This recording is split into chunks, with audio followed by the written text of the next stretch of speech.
First phase election అయిపోయిన వెంటనే తమిళనాడులో ఫైర్ బ్రాండ్ బీజేపీ నాయకులు అన్నామలై ఒక స్టేట్మెంట్ ఇచ్చారు. తమిళనాడులోని 39 లోక్సభ సీట్స్లో అన్ని సీట్లకు ఎన్నికలు జరిగాయి. మొత్తం 102 లోక్సభ సీట్ల ఫస్ట్ ఫేజ్ ఎలక్షన్ జరిగితే ఈ 102 సీట్ 21 రాష్ట్రాలు కొన్ని కేంద్రపాలిత ప్రాంతాల్లో ఉన్నాయి. కానీ ఒక్క తమిళనాడులో మాత్రం టోటల్ 39 సీట్స్కి ఎలక్షన్ జరిగింది. సో ఈ ఎలక్షన్లో బీజేపీ చాలా ప్రతిష్టాత్మకంగా తీసుకుంది. అనేక పర్యాయాలు నరేంద్ర మోడీ పర్యటించారు. బీజేపీకి ఇప్పటి వరకు అందుకోని రాష్ట్రంగా ఉన్న Tamil Nadu. Ideological resistance, political resistance తమిళనాడుతో ఉంది.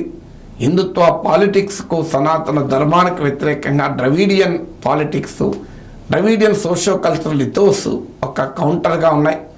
అలాగే హిందీ డామినెన్స్కు తమిళ్ ఐడెంటిటీ అసర్షను ఇలా ఫైట్గా ఉంది. అందువల్ల బీజేపీకి ఒక సైద్ధాంతికంగా కూడా ఒక పరీక్ష పెట్టేటువంటి క్షేత్రం తమిళనాడు ఇది testing ground for BJP. So అందువల్ల బీజేపీ ఈసారి పెద్ద సదరన్ పుష్. ఎందుకంటే నార్త్ ఇండియాలో నేను ఇంకో వీడియోలో పెట్టాను, 300 సీట్లు కూడా బీజేపీ రిటైన్ చేసుకోవడం ఎందుకు కష్టమవుతుంది అని. అందులో చెప్పినట్లు చాలా రాష్ట్రాల్లో బీజేపీ సాచురేటెడ్ లెవెల్స్లో గెలుచుకుంది, అంటే అత్యధిక సీట్లు గెలుచుకుంది. రాజస్థాన్లోని 25 సీట్స్, గుజరాత్లోని 26 సీట్స్, కర్ణాటకలో 28లో 26 సీట్స్, యూపీలో 80 సీట్లలో 62 సీట్లు, హర్యానాలో 10కి 10 సీట్లు, ఢిల్లీలో 7కి 7 సీట్లు ఇలా గెలుచుకొని ఉన్న సందర్భాన ఇక ఆడ పెరిగే అవకాశం చాలా పరిమితంగా ఉంటుంది. సో ఆడ తగ్గినప్పుడు సౌత్ అండ్ ఈస్ట్లో వీటిని పెంచుకోవాలి. ఈస్ట్లో కూడా ఇప్పుడు బెంగాల్లో ఆల్రెడీ 18 సీట్స్ వచ్చాయి. ఇంకెంత పెరిగినా 3, 4, 5, 20 అయితే పెరిగాయి కదా, అంత ఈజీ కాదు, వన్ సైడెడ్ అయితే తప్ప. ఒరిస్సాలో ఆల్రెడీ 12 సీట్స్ గెలుచుకున్నారు. ఆడ ఎంత పెరగడానికి స్కోప్ ఉంటుందనేది ఒక ఇంపార్టెంట్ అంశం. అందువల్ల ఏమైనా పెరిగితే సౌత్లో పెరగాలని బీజేపీ ప్రయత్నం. అందులో కర్ణాటకలో తగ్గే ప్రమాదం ఉంది, తెలంగాణలో ఫ్లూయిడ్గా ఉంది. అందువల్ల తమిళనాడు పైన బీజేపీ ఆశ. ఒకవేళ లోక్సభ సీట్లు గెలవకపోయినా డబుల్ డిజిట్ ఓట్లు తెచ్చుకొని బలమైన ప్రత్యామ్నాయంగా ఎమర్జ్ కావాలని మిత్రపక్షమైన ఏడీఎంకే కూడా బీజేపీ గుడ్ బై చెప్పింది. ఏడీఎంకే విడిగా పోటీ చేసింది, బీజేపీ విడిగా పోటీ చేసింది. సో అందువల్ల ఒక రకమైన టెస్టింగ్ గ్రౌండ్. సాధారణంగా ఈ టెస్టింగ్ గ్రౌండ్లో ఎన్నికలు అయ్యాక కూడా ఇంకా మాకే ఉంటుందని అంటారు. కానీ బీజేపీ తమిళనాడు అధ్యక్షుడు అన్నామలై ఎన్నికలు అవడంతోనే విమర్శలు అందుకున్నాడు. అసలు మా బీజేపీ కార్యకర్తల ఓట్లన్నీ తీసేశారు, మా బీజేపీ కార్యకర్తలకు ఓట్లు వేయకుండా తమిళనాడు అంతటా పెద్ద ఎత్తున ఓటర్ జాబితాలను తొలగించారని ఆరోపణ చేశారు.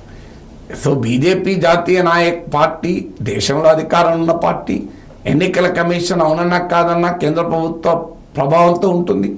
అలాంటి ఎన్నికల కమిషన్ పైన బీజేపీ నాయకుడు ఆరోపిస్తున్నాడు మా ఓట్లు తీసేశారని. సో ఓట్లు తీసేస్తే ఎవరు తీసేయాలి?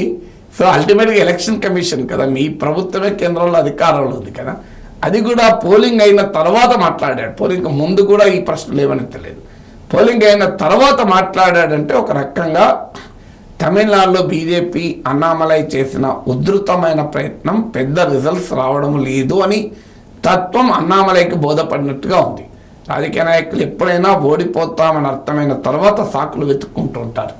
సో అందువల్ల పెద్ద ప్రయత్నం చేశాక కూడా ప్రభావం కనిపించలేదని అర్థమై అన్నామలై ముందుగానే ఎక్స్క్యూజెస్ వెతుక్కుంటున్నాడు అనేది క్వశ్చన్. అందువల్ల లేకుంటే తామే గెలుస్తామని చెప్పాల్సిన వాళ్ళు మా ఓట్లు తీసేశారు అనే ఆరోపణలు మొదలుపెట్టారంటే it only indicate the weakness. అది తమిళనాడుకే పరిమితం కాదు, ఇప్పుడు దేశమంతటా కూడా ప్రభావం చూపుతుంది. ఎందుకంటే జూన్ 1 దాకా ఆగైనా చెప్పచ్చు, జూన్ 4 ఎన్నికల తర్వాతనే చెప్పచ్చు. సో ఇంకా ఎన్నికలు దేశమంతటా ఉండగా ఇప్పుడే చేతులెత్తేసిన అన్నామలై ఏ రకమైన మెసేజ్ పంపుతాడు జాతీయ స్థాయిలో బీజేపీకి, దేశ ప్రజలకు అనేది క్వశ్చన్ మార్క్.